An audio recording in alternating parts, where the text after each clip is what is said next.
मैं हूँ डॉक्टर द्वारिकानाथ झा, साहित्य विभागीय प्राध्यापक, धर्म समाज संस्कृत महाविद्यालय मुजफ्फरपुर।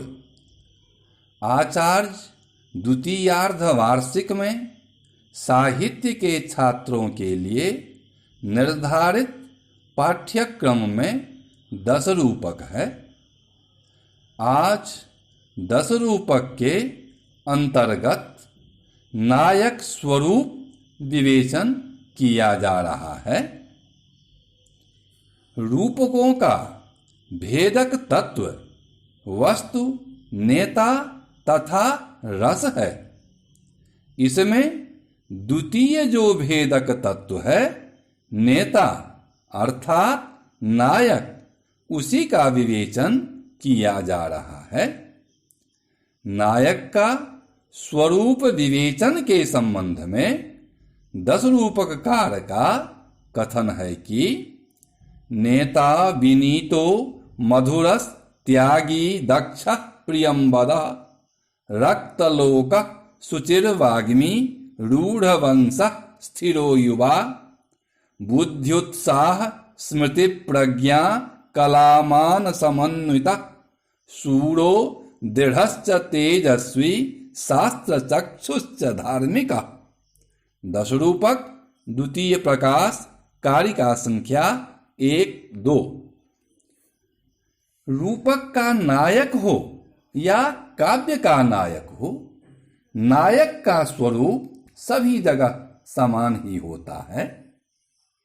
नायक नम्र, मधुर, त्यागी, दक्ष, प्रिय वचन बोलने वाला, लोकप्रिय, पवित्र, बोलने में प्रवीण, सुविख्यात कुल वाला, स्थिर, युवक, बुद्धिमान, उत्साही, स्मरण शक्ति वाला, उचित अनुचित का विचारक, कलाओं में संपन्न, मानी, शूर, दृढ़, तेजस्वी, शास्त्रों के अनुसार कार्य करने वाला एवं धार्मिक होता है। नायक में विनम्रता होनी चाहिए, जिसका दिग्दर्शन महावीर चरित के निम्न पद्य में किया जा सकता है। यद ब्रह्मवादिभिरुपासित वन्द्य पादे विद्या तपो व्रत निधौ तपतां वरिष्ठे दैवात् कृतस्त्वयि मया विनयापचारस्तत्र प्रसीद भगवन् नयमंजलिस्ते। यहाँ श्री राम परशुराम जी से कह रहे हैं, ब्रह्मवादी ऋषियों के द्वारा जिनका वंदनीय चरण सेवित होता रहता है, जो विद्या, तप एवं व्रत के आकर हैं, जो तपस्वियों में श्रेष्ठ हैं, ऐसे आपके विषय में अर्थात आपके प्रति दैव संजोग से, जो कि मैंने विनय का उल्लंघन किया है, उसके विषय में हे भगवान प्रसन्न हो। मैं यह आपको हाथ जोड़ रहा हूं। यहां नायकगत विनम्रता श्री रामचंद्र जी में स्पष्टतया परिलक्षित हो रही है। नायक में दूसरा गुण मधुर अर्थात देखने में प्रिय लगने वाला होना चाहिए। इसका उदाहरण वहीं महावीर चरित में द्रष्टव्य है। राम राम नयनाभिराम तामाशयस्य सदृशिं समुद्वहन् अप्रतर्क्य गुण रामणीयकः सर्वथैव हृदयंगमोऽसि में। यहाँ महावीर जी अपने आराध्य श्री रामचंद्र जी से कह रहे हैं, हे राम, अपने हृदय के समान ही नेत्रों को लुभाने वाली सुंदरता को धारण करने वाले, अकल्पनीय गुणों से मनोहर, आप सब तरह से ही मेरे हृदय में स्थित हैं। यहां मधुरता स्पष्टतया प्रतीत हो रहा है। नायक में तीसरा गुण त्यागी अर्थात अपना सब कुछ दान कर देने वाला होना चाहिए। इसका उदाहरण निम्न पद्य में देखा जा सकता है। त्वचं कर्ण शिविर मांसम जीवम जीवूत वाहन ददौ दधीचिरस्थीनि नास्त्य देयम महात्मना।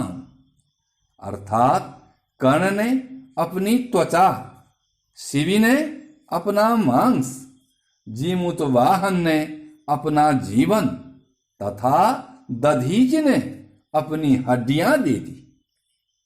महात्माओं के लिए कुछ भी अदेय नहीं है, अर्थात वे सब कुछ दान कर सकते हैं। त्यागी का यह उदाहरण विश्वविख्यात है। नायकों में चौथा गुण दक्ष अर्थात पलक मारते ही कार्य करने वाला होना चाहिए। उदाहरण स्वरूप महावीर चरित का निम्न पद्य अवलोकनीय है। स्फूर्जद वज्र सहस्र निर्मितमिव प्रादुर्भवत्यग्रतो त्रिपुरान्तकृद्विखतां तेजोभिरिद्धं धनु सुंदारः कलभेन जद्वचले वत्सेन दुर्दण्डकस् तस्मिन्नार्हित एव गर्जित सुणं कृष्टं च भग्नं च तत्। अर्थात करकराते हजारों वज्रों से बना हुआ सा त्रिपुर नामक असुर का विनाशक, देवताओं के तेज से चमचमाता हुआ शिव का धनुष श्री राम के सामने प्रकट हो रहा है, अर्थात लाया जा रहा है। जैसे हाथी का बच्चा पर्वत के ऊपर सूंड को रख देता है, वैसे ही वत्स श्री राम ने अपना भुजदंड उस धनुष पर रख ही दिया। गर्जन करती हुई प्रत्यंचा वाले उस धनुष को उन्होंने खींच लिया तथा तोड़ भी डाला। यहां श्री राम की क्षिप्रकारिता स्पष्टतया प्रकट हो रही है। धनुष अभी उनके सामने लाया ही गया था कि उसे उन्होंने फुर्ती से तोड़ भी डाला। नायक में पांचवा गुण प्रियम वद अर्थात प्रिय वचन बोलने वाला होना चाहिए। इसका भी उदाहरण महावीर चरित के निम्न पद्य में द्रष्टव्य है।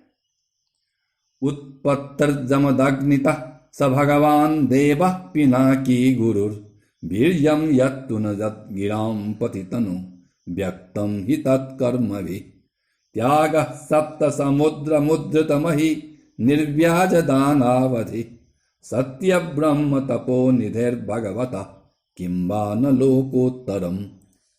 श्री रामचंद्र जी परशुराम जी से कह रहे हैं, आपका जन्म जमदग्नि से हुआ है, त्रिलोकी प्रसिद्ध, सब कुछ करने में समर्थ, तेजस्वी, पिनाक नामक धनुष को धारण करने वाले श्री शंकर जी आपके गुरु हैं।